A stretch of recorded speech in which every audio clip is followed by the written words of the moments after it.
यहाँ बहुत सारे पुराने लोग भी हैं। 1988 में स्वामी अखिलेश जी महाराज के परिसर में शारदीय नवरात्र में श्री सनातन शक्तिपीठ संस्थान की स्थापना हुई और उसका लक्ष्य कल समादरणीय श्री ओझा जी ने बताया था आप लोगों को। वैदिक सनातन धर्म परंपरा, उसके प्रशिक्षण, शिक्षण, रक्षण और संवर्धन, और जो वेदों में, जो शास्त्रों में धर्म है उसको यथोचित रूप में, यथोक्त रूप में रखने के लिए उस संस्थान की स्थापना हुई थी। इसी क्षेत्र में, इसी संस्थान के द्वारा ही कथा होती थी। इसी क्षेत्र में हमारे सहयोगी रहे श्री रघुवर शरण पाठक जी, उसके मंत्री थे पहले।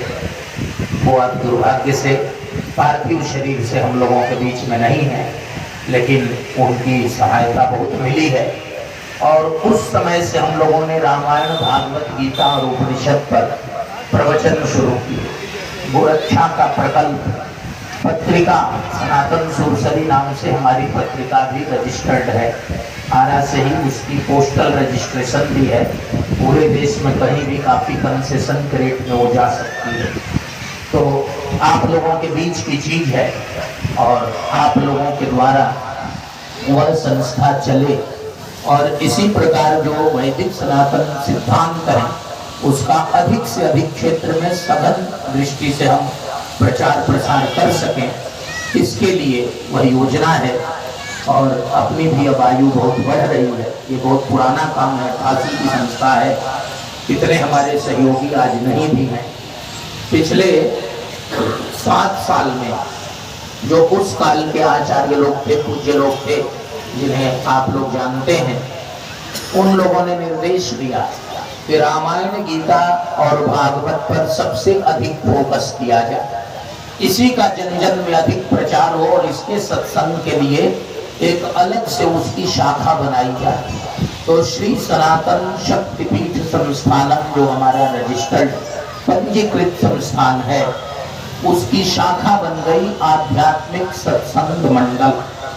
आज इस खुले अधिवेशन में मैं अपने गुरुदेव, क्योंकि उस पर मेरे गुरु प्रोफेसर साकेतवासी प्रोफेसर डॉक्टर उमाशंकर पांडे जी, उनकी प्रेरणा से वो बना था और वो उसके अध्यक्ष थे, और श्री डॉक्टर श्रीनिवास तिवारी मधुकर जी मंत्री थे। दोनों 2020 में ही श्रीधाम चले गए। तो मैं चाहता हूँ, क्योंकि सर ने भागवत यज्ञ कराया है लगातार और आपके नेतृत्व में नहीं, वो अर्थ नहीं है, अर्थ बड़ा सुंदर है। मैं ये चाहता हूँ कि ये भागवत कथा, उनकी मंशा यही थी और उनके प्रति 7 साल उन लोगों ने चलाया है। तो 7 साल बहुत दिन होते हैं।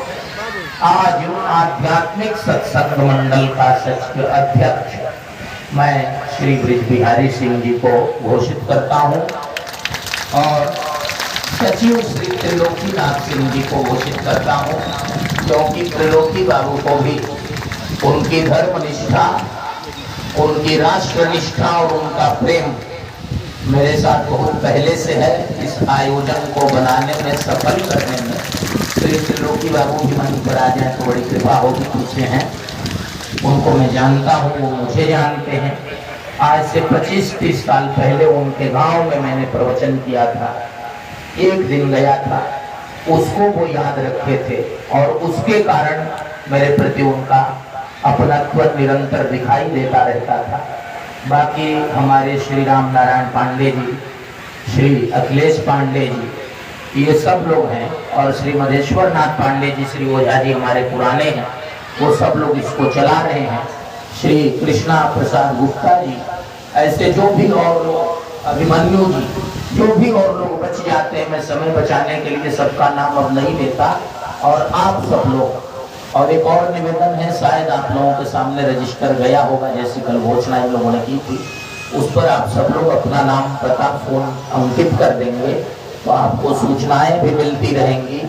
और बीच बीच में इस समय की कॉपी है, उसकी सॉफ्ट कॉपी, तो व्हाट्सएप में, ईमेल में आपको पत्रिका की सॉफ्ट कॉपी चली जाएगी, फोन में ही आप सब पढ़ लेंगे।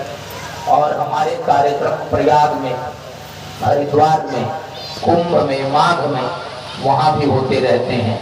उसमें एक छोटा सा शिविर भी चल रहा है। यहाँ पत्रिका है, उसको लेकर और अपने दैनंदिन जीवन में, रूटीन लाइफ में इस सनातन धर्म को उतारना और ये काम करना, ये हमारे लिए बड़ा आवश्यक है। जो यहाँ की टीम है, मैंने अपने से कुछ नहीं किया है, यहाँ की टीम के जो अध्यक्ष सचिव हैं, अब वो रजिस्टर्ड टीम में हो गए, बस इतना ही हुआ। हमारे यहाँ के महात्मा ने क्या किया, इधर के एक इस तरफ महात्मा है, तो उन्होंने एक चितरंजन में यज्ञ किया। तो अपने तरफ के ही आरा छपरा बलिया के काफी लोग थे, उनको बुला लिया, वही सब खड़े ही थे। तो कहा कि कल सब लोग सुबह में बिना खाए आइए। तो वो लोग गए तो उनको दीक्षा देने लगे। तो उसमें से आधे ने कहा कि बाबा हम तो पहले से दीक्षित थे। तो उन्होंने कहा कि पहले से आप लोगों के घर में शादी टीवी थी, ब्लैक एंड व्हाइट, अब रंगीन हो गई, कोई दिक्कत नहीं।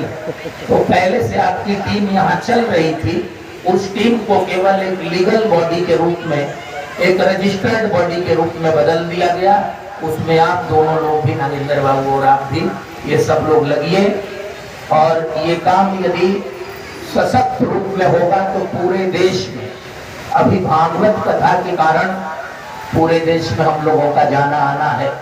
आरा का नाम है, नाम के लिए हम नहीं कह रहे हैं, काम के लिए कह रहे हैं। पूरे देश में आरा से एक संदेश जाएगा। यह देवराज इंद्र की शुद्धि की भूमि है, बाणासुर श्री कृष्ण के युद्ध की भूमि है, अनिरुद्ध उषा के मिलन की भूमि है। इसका संदेश पूरे देश में जाएगा। और गोरक्षा सबसे जरूरी है, पर्यावरण की रक्षा सबसे जरूरी है, यज्ञ सबसे जरूरी है। वो सब आपके यहाँ हो रहे हैं, आपने उसको देखा है। आज से ये नई टीम नए ढंग से आ गई और इस कथा का ये प्रसाद है। ये सब लोग चिरायु हो, बहुत लंबे काल तक, 100-200 वर्षों तक कम से कम ऐसा कार्यक्रम ये करते रहे। इनके नेतृत्व में हम लोग करते रहे। मैं भागवत भगवान से यह प्रार्थना करता हूँ। और भागवत भगवान भक्त वांछा कल्प तरु है, भक्तों की समस्त कामनाओं को कल्प तरु के समान पूर्ण करने वाले हैं। आप लोगों ने इसमें इतनी निष्ठा से, श्रद्धा से, प्रेम से समय दिया है। आप लोगों की समस्त सुंदर कामनाओं को भागवत भगवान निश्चित पूरा करेंगे ही। मेरी कामना है कि धर्म का अभ्युत्थान हो, धर्म सशक्त हो, धर्म की विजय हो, धर्म के अनुसार प्रजा सुखी रहे। और उसके लिए एक और बात है, शास्त्र का सिद्धांत है कि संघे शक्ति कलौ युगे। कलौ युगे माने कलयुग में संघ में ही शक्ति होती है। आप अकेले उपासना करें, अकेले माला फेरें, अकेले अपने घर में साधन करें तो कोई फल नहीं है। लेकिन जब संघ के रूप में करेंगे, इस प्रकार समूह में करेंगे, तो उसका हजार गुना, लाख गुना अधिक फल होगा। श्री मंडन मिश्र जी अकेले अपने घर में वैदिक कर्मकांड करते थे और वेदों को बौद्धों ने समाप्त कर दिया था। श्री शंकराचार्य भगवान ने क्या किया, मंडन मिश्र को संघ से जोड़ दिया। पूरे विश्व में उनका नाम, उनकी कृति हो गई और उनकी मेधा के कारण पूरे विश्व में वैदिक सनातन धर्म और वैदिक साम्राज्य की प्रतिष्ठा हुई, आज तक चल रही है। तो उस वैदिक सनातन साम्राज्य और वैदिक सनातन धर्म की प्रतिष्ठा, जिसे हमारे पूर्वाचार्यों ने बड़े मेहनत से संजोया है और सुव्यवस्थित रखा है, उसे हम भी सुरक्षित रखें और उसी रूप में आगे बढ़ाते हुए अपनी पीढ़ियों को प्रदान करें। यह हमारा दायित्व है, हमारा कर्तव्य है। इस कर्तव्य में हम लोगों को बढ़ चढ़कर आगे रहना है। देव वृक्षों का रोपण हो, ऐसी ऐसी औषधियां हैं, ऐसे ऐसे वृक्ष हैं, ऐसे ऐसे सामान्य पूजन हैं जिनसे आपके घर में कोई आदि व्याधि नहीं रहेगी, कोई ग्रह उपद्रव नहीं रहेंगे, कोई विघ्न बाधा नहीं रहेगी और सब ठीक हो जाएगा। हमारे पुराने सहयोगी रघुबर जी, उसी प्रकार श्री बलदेव बाबा सहदेव गिरी मंदिर के पुजारी, इन दोनों लोगों के बल पर रमना में कई बड़े बड़े यज्ञ हमने किए और पुराने आचार्यों को दिल्ली से, हरिद्वार से, बहुत जगह से बुलाया। उस जमाने से उनके श्री बलदेव बाबा के सुपुत्र यहाँ हैं। आज बलदेव बाबा भी अपने श्री विग्रह से हमारे बीच में नहीं है, लेकिन उनके सुपुत्र श्री अजय मिश्र जी हैं। प्रतिवर्ष खड़े हो जाइए, आप इधर आ जाइए। प्रतिवर्ष इस आयोजन में भी इनका सहयोग रहता है। और अखबारों को सूचना देने का काम यही करते हैं। उस दिन भी किए थे, कल भी किए थे। तो श्री अजय मिश्र भी यहाँ आए हैं, ये आज भी सहयोग कर रहे हैं और आज भी मुझसे कह रहे थे फोन पर कि मैं पिताजी के रूप में, पिताजी के साथ जैसा आपका संबंध था वैसा मैं आपके साथ चलाता हूँ, इनका वह भाव रहता है। तो ये सब लोग हैं, काफी संख्या में हमारे साथ लोग हैं। श्री जगदीप नारायण ओझा जी और श्री मधेश्वर नाथ पांडे जी, ये कदम से कदम मिलाकर, कंधे से कंधा मिलाकर हमारा सहयोग कर रहे हैं और संस्थान लगता है कि अपने ढंग से खड़ा हो जाएगा। उसी प्रकार ये संजय जी, ये प्रयाग से लेकर पूरे देश में मेरा साथ देते हैं, ये प्रयाग में ही रहते हैं। और इस समय बड़ी मुश्किल है, सब कुछ व्यापार का है। कथाएं सालों भर होती हैं, 2 पंक्ति और कथाएं सालों भर होती हैं, सबको पहना दिया जाएगा, घबराना नहीं। उसमें लोग पूछते हैं कि कथा की क्या दक्षिणा है, कथा में कितनी खर्च होगी। अब इस प्रकार से व्यापारिक ढंग से बातचीत करने से तो धर्म निकल जाता है। और हमारे गुरुदेव शंकराचार्य भगवान ने हमारा कई जगह परिचय कराया, ये अयाचक वृत्ति से कथा कहता है। और दूसरे वक्ताओं को फटकार लगाई कि कथा के नाम पर धन मान जो तय करते हैं और लेते हैं, उन्हें बहुत दुर्गति हो जाती है। इसलिए हम लोग कभी भूल कर ऐसा नहीं करते, लेकिन हम तो समय दे देंगे, दूसरा कोई दे तब तो। ब्राह्मण तो साथ में चाहिए। संजय जी के मुंह पर प्रशंसा मैं करना नहीं चाहता, लेकिन मैं कह देता हूँ कि यहाँ कुछ नहीं होगा तो भी चले जाते हैं, और कहता हूँ कि यहाँ बहुत कुछ होगा तब भी चले जाते हैं। ब्राह्मण संतोषी होगा तभी यज्ञ का फल पूरा मिलेगा। तो ये संतोषी ब्राह्मण है। इसी प्रकार श्री मधेश्वर पांडे जी आरा में हैं, उनके भी मुख पर प्रशंसा आप करनी ही पड़ेगी। यहाँ कोई कर्मकांड का विषय आता है, मेरे पास कोई व्यक्ति नहीं है, ऐसे व्यक्ति नहीं है। बहुत दर्दनाक बात है। एक व्यक्ति ने कहा कि गरुड़ पुराण के लिए कोई व्यक्ति दीजिए। मैंने 2-3 लोगों को फोन किया तो उन्होंने कहा कि क्या मिलेगा। हमने कहा कि आपने घाट को भी मात दे दिया, कोई मरा हुआ है और उससे पूछो कि क्या मिलेगा। ये ब्राह्मण का धर्म नहीं है।